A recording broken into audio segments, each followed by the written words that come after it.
One game remains in the college football season. We welcome you to the Matt Barrie Show presented by Allstate here on the ESPN College Football YouTube channel. It's a journey that started way back in August when we saw Georgia Tech beat Florida State. Little did we know that was a harbinger of things to come for Florida State, which was on the national stage a year ago. That's not the focus of today's show. It's all about the national championship. This is all just to illustrate how long of a season it's been, and it's been fantastic as we get set for the national championship Monday night. Notre Dame taking on Ohio State. It is now time to check in with Paul Finebaum, presented by Allstate. Paul, can you believe that we have finally, I can't even count the months and weeks anymore, that we have finally embarked on the final game of the season? Yeah, I mean, even though the season technically is probably no more than about 10 days longer, it really does seem inconceivable because so much has happened. It was a new experiment. It feels every bit the length of the season. And in some ways, Matt, it really started. I remember talking to you in Dallas for SEC Media Days. I mean, Yeah. that's somewhat of the kickoff, and it just never stops. Yeah, and when you're right, because my iPhone memories will trigger me last week to national championship game pictures being there. And it's like, oh God, that was January 10th a year ago. And here we are, January 20th, an extra week. The teams that made the playoffs, some that go all the way, are playing 3, 4 extra games. But here we are. If I told you at SEC Media Days that you and I would be talking about the national championship and the last two teams standing would be Ohio State, Notre Dame, you would have said what? An expletive. I would have easily believed Ohio State. I would have never believed Notre Dame because it just seemed like Georgia was the team, maybe Texas. Maybe there were a couple other ones that you would have figured into the conversation. Not Florida State, by the way. But I remember telling you on I think it was First Take that I didn't think they'd make I didn't think they'd finish in the top 25, and I got scoffed out of the FSU Twitter. But the point is, Notre Dame is been one of those rare, surprising teams. Usually, you don't see that in a Mm-hmm. national championship game. They have been unbelievably predictable lately. So I was just doing a radio interview prior to this, and the thing that I used with Notre Dame that I believe to be the most impressive part about this with Marcus Freeman and that school is, Paul, it's not set up for Notre Dame to win national championships. Notre Dame hasn't set itself up to win national championships because of the standards with which Notre Dame carries itself on an academic level relative to an athletic level. We know that's why Brian Kelly left, because he would get close. He would bring these teams out into a playoff or national championship game and get smoked. And everyone would see, like, hey, look, see how good Notre Dame is to win their schedule. They're not good enough to compete with the best in the country. Somehow Marcus Freeman's figured that out, that now Notre Dame, with a $20 million paycheck they're going to get all to themselves, is now structured and set up to maybe be one of these programs, Paul, we talk year in and year out, is a legitimate threat to win a national championship.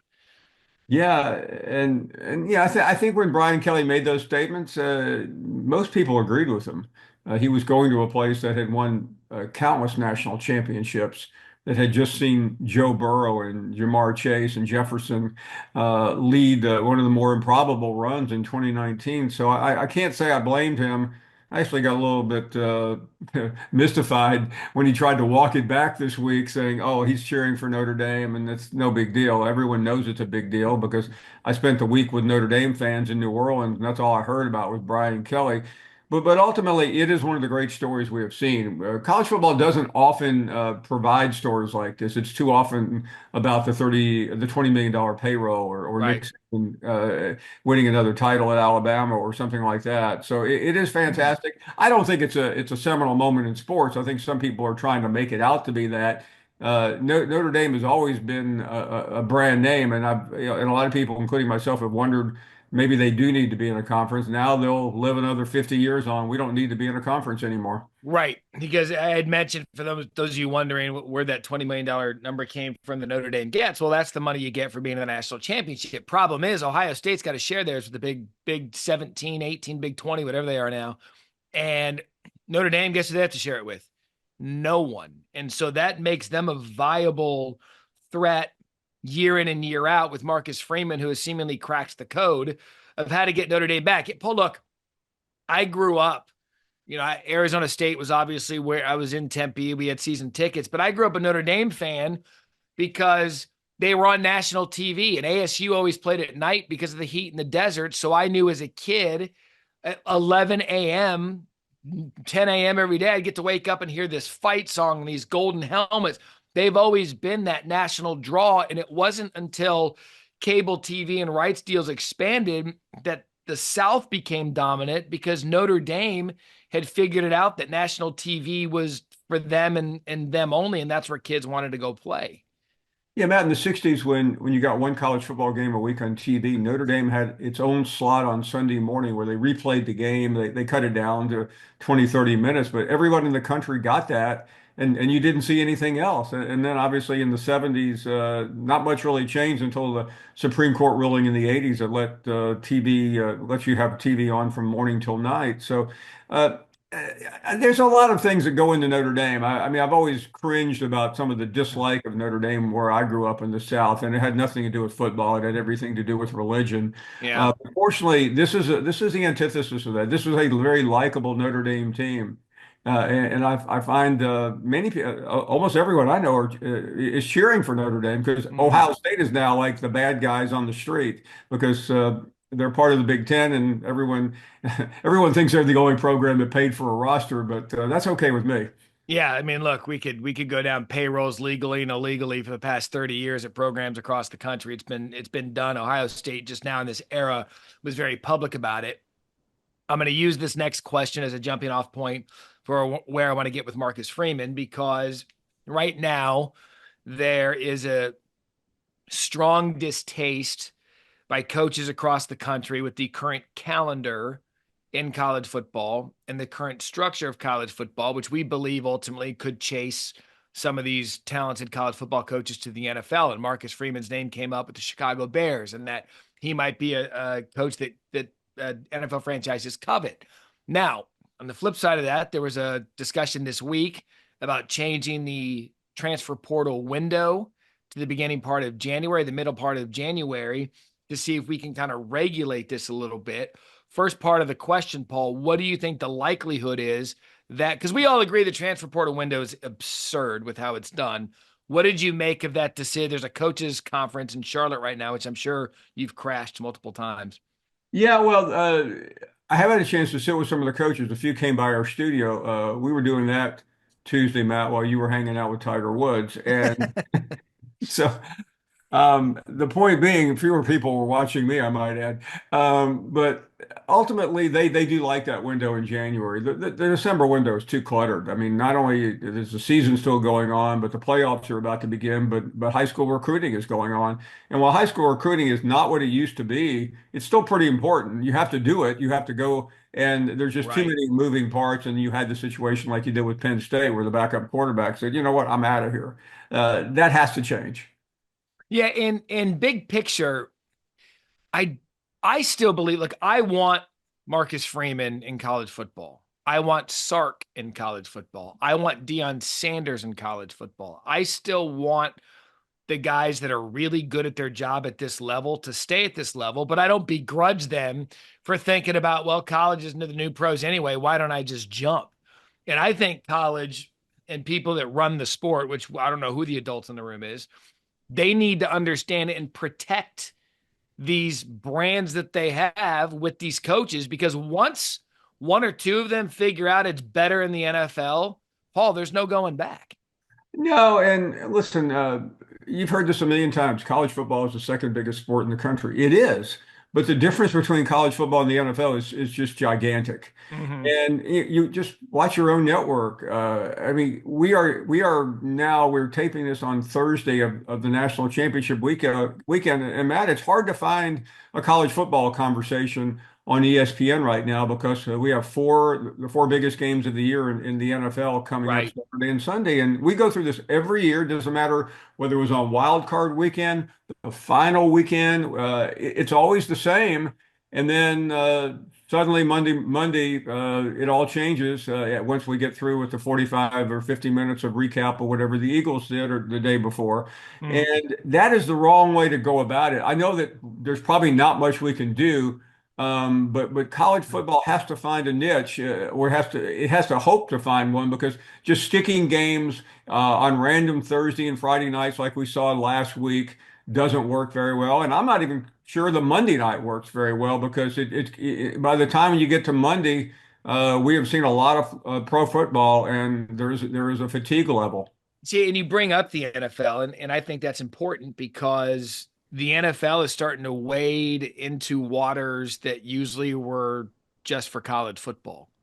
And I bring up, the Thursday situation All right. with the NFL, the Christmas Day situation I mean, there's a lot of, hey, we're going to come get into your real estate. There was an early season holiday that happened. I don't remember. There's so many calendar holidays where the NFL got into that. And Or you so have I'm with Black you. Friday after Thanksgiving.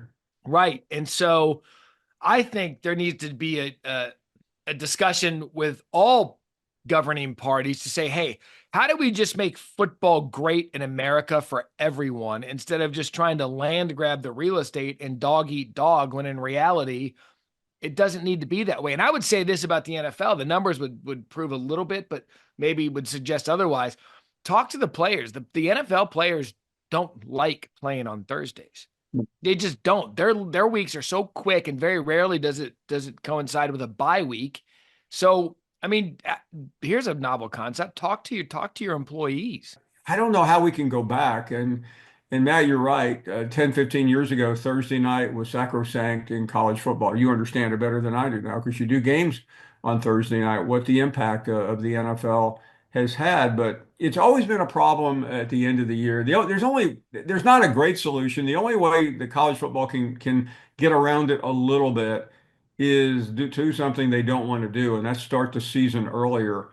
And the week zero, I think, has to be week one because the Yeah. beginning of the college football season is so important. Hmm. If you went to week zero, then you would have at least 2 weeks without competition, Right. and you might be able to find a better way to end the season. And again, I understand that those January 1st games, nobody wants to let go of them. They're important, but on one level, that's really where the season ought to end. But we know it's not going to though. Yeah. It used to, right? New Yeah, Year's Day, most of America would wake up hungover from New Year's Eve, and you would watch the college football games. You would celebrate those games, and then that would be it. And there's still it. Look, you and I and everyone who covers the sport, what do we always say going into a college football playoff game or something that leading into the postseason? We're like, oh, it's been a month since they played. Well, that means there's a month window where we're talking about teams not playing. I remember going into the Arizona State Texas playoff game. It's like, well, ASU hadn't played in over 3 weeks. Well, why not? Like, let's start finding a way to make the calendar benefit now we're everyone. wasting a week. I know I'm going to upset somebody, but the week of the Army Navy game needs to be the playoffs. And that is a wasted Saturday where what do we have? We have the Army Navy game and the Heisman. Okay. We can't figure that out some other time. And I forget who said it recently. Was it Joe Clatt? It was someone that said Army Navy should kick off the season. What a great way to kick off I the agree. season, then use that next Saturday after championship Saturday. So there's ways to fix the calendar to get to a point. I just worry with where college football is and a kind of an inflection point with NIL, portal, and money and coaches and this, that, and the other. We have to reel it back in because it's still the greatest sport on the planet. The ratings will prove that, but there's ways to make it even better as we move forward to the end of this season. Ohio State, we talked about the Notre Dame side of this. I would contend that this game is much bigger for Ryan Day than it is Marcus Freeman. What would you say? It is. I think a lot of people are asking, well, what's going to happen if he loses the game? Well, first of all, I don't think that's going to happen. But if it did, there would be a lot of criticism, especially if it ended badly. A Sark-like call by Ryan Day that gives Notre Dame the win. But there's no way Ryan Day is going back to where he was on the final Saturday of November. That's just not happening.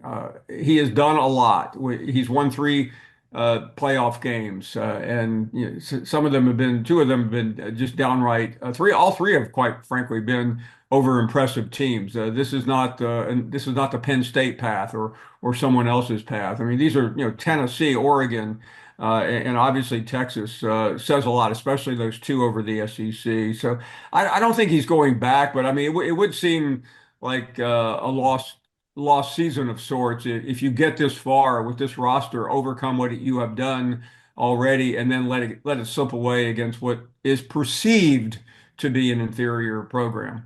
Yeah, and when you look at the Buckeyes in this 3 week run that they've been on, the more that they separate themselves from the Michigan loss, the more that it is 100% clear. And I get it. If Michigan fans don't see this, I don't blame them. They beat Ohio State again, which they should be bragging about until they don't get beat by them. But to me, it's clear that that was such an outlier and aberration of who Ohio State really is that you look at the Buckeyes now, the 3 weeks that we've seen out of them, Paul, that's who they are.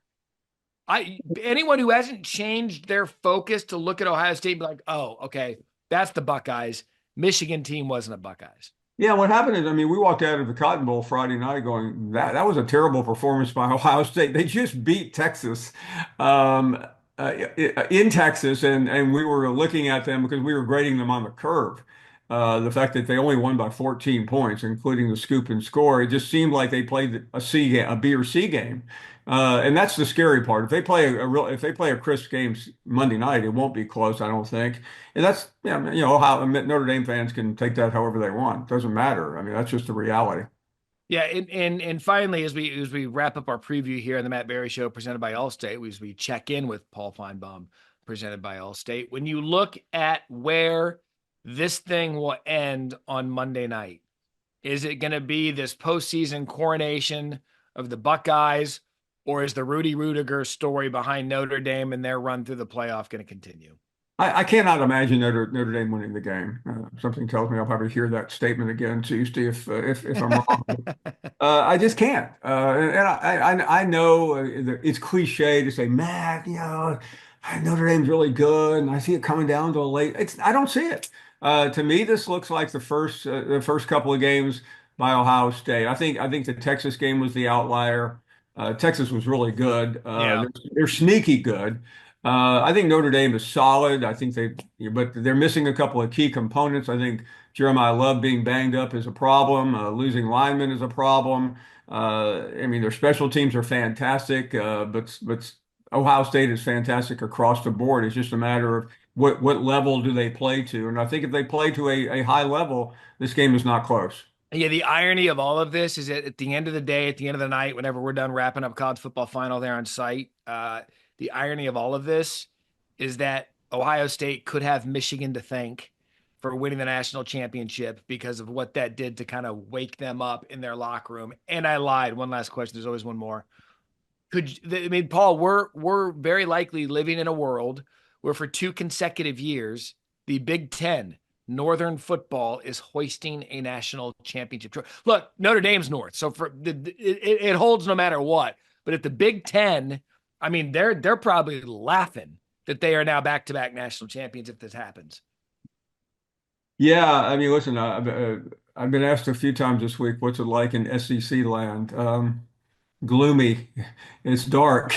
It's cold down here. I mean, it really is, by the way. I mean, it's like the polar vortex has just grabbed hold of the SEC, and there's no getting out of it either. I mean, I hear all the excuses from my brethren in the SEC, but there are none. I mean, you had two shots at Ohio State, one shot at Notre Dame. It wasn't like the league wasn't given a fair chance, and it failed.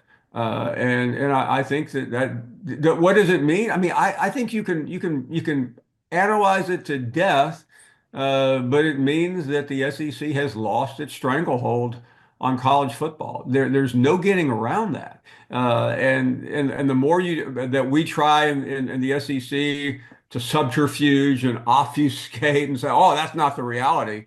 It is. And it's the reality for a lot of reasons. I know the last time we talked, I mentioned that some of the players from the SEC that went to Ohio State. That's not the only reason they're good. They were good before Judkins got there, and Caleb Downs and McLaughlin and a couple of other players. But Ohio State has always been good. It's just a matter to what degree.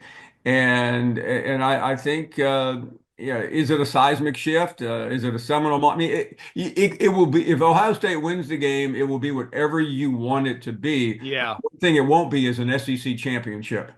How much of that is because for so many years, 17, so many years, everyone in the SEC was chasing Nick Saban and the standard that he was setting across college football. Now, they were winning their fair share of national championships, but everyone in the SEC knew that if they wanted to win a national championship or hell, even an SEC championship, they had to do what they could to catch Nick Saban and try to be up to his standard. And he's not That, there. that was it. So from 2009 into 2020, which is not a long time, Nick Saban was in the national championship game 9 times. I mean, you'll meet a coach somewhere and say, I met Frank Beamer a couple of years ago. Frank Beamer, comma, who played for one national champion. I mean, that's what he's known for, okay? Right. Well, Nick Saban played for 9 at Alabama, 10 national championships if you include LSU in '03. And by the way, he was also in the playoffs like 2 or 3 more times. I mean, so he owned that period. Now, if you take him away, yeah, LSU was in there with Ed Ogeron, and Auburn made it twice into the championship game, and Georgia made it a couple of times. But it was like if you go back to 2000 in golf, And everyone. Tiger. I mean, Yeah. if you beat Tiger Woods in the Greater Greensboro Open, which he probably never played in, by the way, that was a big deal. That was the same way with Saban, and so he's gone. Kirby was supposed to take the sport over. He didn't. Yeah. And now we're looking at an era, and we bring all this up, and it's really wild when you think about you brought up the Tiger Woods era where we probably won't see dominance like that again. The Nick Saban era in college football, the Tom Brady and Bill Belichick era in the NFL, those are all gone. And so, well, if you don't count the North Carolina era that's coming in Chapel Hill, but it's I mean, it really is. It's something to behold. And I year two of DeBoer, I bring this up because now the aftershocks of Saban are gone. It's now Kalen DeBoer's program. How will college football sit in this new world order post Nick Saban for the next 10 years? To me, that's one of the more fascinating storylines in this game. Yeah, and I mean, Kalen DeBoer is a big story, but I think this was really more about Saban than the SEC. The SEC's chant started, I think, with Florida when they beat Ohio State in 2006 or whatever it was, and that's really when it began. Urban Meyer won 2 national championships for the SEC before Nick Saban did, Yeah. interestingly enough. Les Miles figured in there as well. As crazy as that sounds. So I mean, there were a lot of moving parts, but it was really about Saban, and it's only been a year and 10 days, Matt, since Nick Saban retired. But it does feel like a lifetime. And watch me bring this all the way back to Ohio State as we just, Paul and I go on college football tangent talks, and these are my favorite ones. But this all comes back to Ohio State because you bring up Urban Meyer. Mhm. I believe that the Big Ten started to change its look and compete for national championships because when Urban took that year off, went up to Ohio State, Paul, what did he do? He ran through the Big Ten because he was the only one that recruited the Big Ten like an SEC school. And he maintained all of his relationships down in Florida. He maintained all of his relationships in Texas recruiting. He was bringing Southern kids to Ohio State, and that's when you saw the best of them. Urban could be credited at Ohio State for changing kind of the footprint because he stayed, you know what? I'm going to recruit the guys that I did down at Florida, only I'm bringing them up to the Big Ten where they're going to be bigger, faster, and stronger than anybody I play. And he did all of that, and he did another thing. He forced Michigan to wake up. And as Urban was getting ready to win the national championship exactly 10 years ago, what did Michigan do? They finally decided that Jim Harbaugh was cool enough to come back, which they originally did not think he was. And it took him a long time, but he helped solidify the Big Ten's position. And that's a really good point. By the way, I always felt like Urban Meyer, every time I say this, people in Ohio get mad, but he underperformed. He only won one championship there. He probably Yeah. should have won three or four. The best team, I think one of the best teams I've ever seen in college football was the 2015 Ohio State Yep. team with Ezekiel Elliott that lost to Michigan State on the next to the last weekend of the year. That team was what Ezekiel got 3 carries in that game or something. Uh, Yeah. that team should have won the national championship that year. But yeah, that you could find certain points in the sport where we've seen the growth of it. Now it's a culmination of all that with the Buckeyes on Monday night against Notre Dame in the national championship. That's been our preview and our discussion of college football. We'll give you one more as a post wrap up to the season and the national championship. We checked in with Paul Finebaum, presented by Allstate, and this is the Matt Barrie Show, presented by Allstate here on the College Football YouTube channel.